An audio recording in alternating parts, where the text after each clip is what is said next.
Hello மக்களே, வணக்கம். இன்றைக்கி நம்ம வீட்டில் சூப்பர் சிம்பிளான மட்டன் கிரேவி தயார் பண்ணலாமா? இந்த மட்டன் கிரேவியை நான் இன்றைக்கி இன்ஸ்டன்ட் பாட்டில் தான் செய்ய போகிறேன். இதே மட்டன் கிரேவியை நீங்கள் ப்ரெஷர் குக்கர்லேயுமே ஃபாலோ பண்ணிக்கலாம். இப்போது இந்த மட்டன் கிரேவிக்கு தேவையான மசாலா தயார் பண்ணி வச்சுக்கலாம். அதுக்கு ஒரு பவுலில் 2 டீஸ்பூன் மிளகாய் தூள் சேர்த்துக்கோங்க. உங்கள் காரத்தன்மைக்கு ஏற்ற மாதிரி சேர்த்துக்கோங்க. இதோட 1 டேபிள் ஸ்பூன் மல்லித்தூள், 3/4 டீஸ்பூன் கரம் மசாலா, 1/2 டீஸ்பூன் சீரகத்தூள், பின்ன 1/2 கப் தண்ணி சேர்த்து இதை கலந்து வச்சுக்கோங்க. இன்றைக்கி இந்த கிரேவிக்கு நான் 1 கிலோ மட்டன் எடுத்திருக்கேன். ஸோ அதுக்கு தகுந்த மாதிரி நம்ம தண்ணியும் மசாலாவும் ஆட் பண்ணியிருக்கோம். நீங்கள் கொஞ்சம் கூடுதலாகவோ இல்லை குறைவாகவோ எடுக்கிறீங்கன்னா அதுக்கேற்ற மாதிரி அட்ஜஸ்ட் பண்ணி எடுத்துக்கோங்க. இப்போ நம்ம மட்டன் கிரேவி செய்ய ஆரம்பிச்சிடலாம். அதுக்கு 1 கிலோ மட்டன்,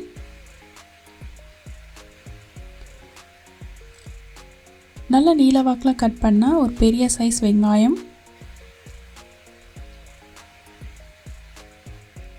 கொஞ்சமாக மஞ்சள் தூள், ஒரு 2 டேபிள் ஸ்பூன் போல் நல்லெண்ணெய், பின்ன தேவையான அளவு உப்பு சேர்த்து இதை எல்லாத்தையும் ஒரு வாட்டி நல்லா கலந்து விட்டுருங்க. இந்த மாதிரி நல்லா கலந்ததும் இப்போ இதை ஒரு 15 நிமிஷம் மீடியம் ஹீட்டில் குக் பண்ணி எடுத்துக்கோங்க. ப்ரெஷர் எதுவுமே போட தேவையில்லை, அப்படியே மூடி வச்சு குக் பண்ணி எடுத்துக்கோங்க. இப்போ பாருங்கள், ஒரு 5 நிமிஷம் ஆயிருக்கு. நமக்கு மட்டன்லேருந்து எவ்வளோ மாய்ஸ்சர் வெளியில் வந்திருக்குன்னு. இப்போ இதை கலந்து விட்டுருங்க. அதே போல் இதை ஒவ்வொரு 5 நிமிஷத்துக்கு ஒரு தடவை இதை இந்த மாதிரி கலந்து வச்சுருங்க. அப்போ தான் நமக்கு அடிப்பிடிக்காமல் இருக்கும். இப்போ இதை திருப்பியும் மூடி வச்சு நம்ம குக் பண்ணிக்கலாம். இப்போ பாருங்கள், 15 நிமிஷம் முடிஞ்சிருக்கு. நமக்கு அந்த மட்டன்லேருந்து வந்த மாய்ஸ்சர் ஓரளவுக்கு நமக்கு நல்லாவே சுருண்டு வந்திருக்கு. ஸோ இந்த ஸ்டேஜில் இதில் 1 டேபிள் ஸ்பூன் போல் இஞ்சி பூண்டு பேஸ்ட்டு சேர்த்துக்கோங்க. இதோட கொஞ்சமாக கருவேப்பிலை சேர்த்து ஒரு 2லேருந்து 3 நிமிஷம் இதை நல்லா கலந்து விடுங்க. இந்த எக்ஸஸான தண்ணியெல்லாம் நமக்கு நல்லா சுருண்டு எண்ணெய் பிரிஞ்சு வரும். அது வரைக்கும் இதை கலந்து விட்டுருங்க. இந்த மாதிரி எண்ணெய் பிரிய ஆரம்பித்ததும் நம்ம தக்காளி சேர்த்துக்கலாம். நான் நல்லா கொஞ்சம் பெரிய சைஸ் தக்காளியாக கட் பண்ணி சேர்த்துருக்கேன். இது கொஞ்சம் சின்ன சைஸாக இருந்ததுன்னா ஒரு 2லேருந்து 3 தக்காளி கிட்ட சேர்த்துக்கோங்க. இப்போ இதை ஒரு வாட்டி நல்லா கலந்துட்டு ஒரு 1 நிமிஷம் இதை மூடி போட்டு நல்லா வேக வச்சிடலாம்.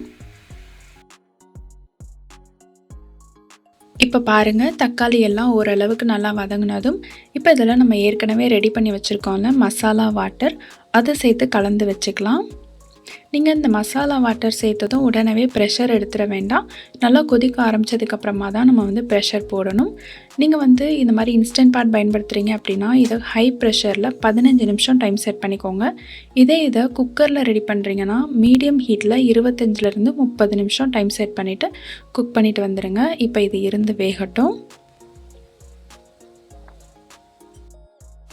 ப்ரெஷரும் ரிலீஸ் ஆகிடுச்சு, டைமரும் முடிஞ்சாச்சு. இப்போ இதில் கொஞ்சமாக கொத்தமல்லி கீரை சேர்த்து கலந்துட்டிங்க அப்படின்னா நம்மளோட சுவையான மட்டன் கிரேவி தயார். இது சூடான சாதம், இட்லி, தோசை, சப்பாத்தி, ஈவன் இடியாப்பத்துக்கு கூட சூப்பராக இருக்குங்க. கண்டிப்பாக ட்ரை பண்ணி பாருங்கள், நிச்சயம் உங்களுக்கு பிடிக்கும். இன்னொரு நல்ல வீடியோவில் சந்திக்கிற வரைக்கும் நன்றி, வணக்கம்.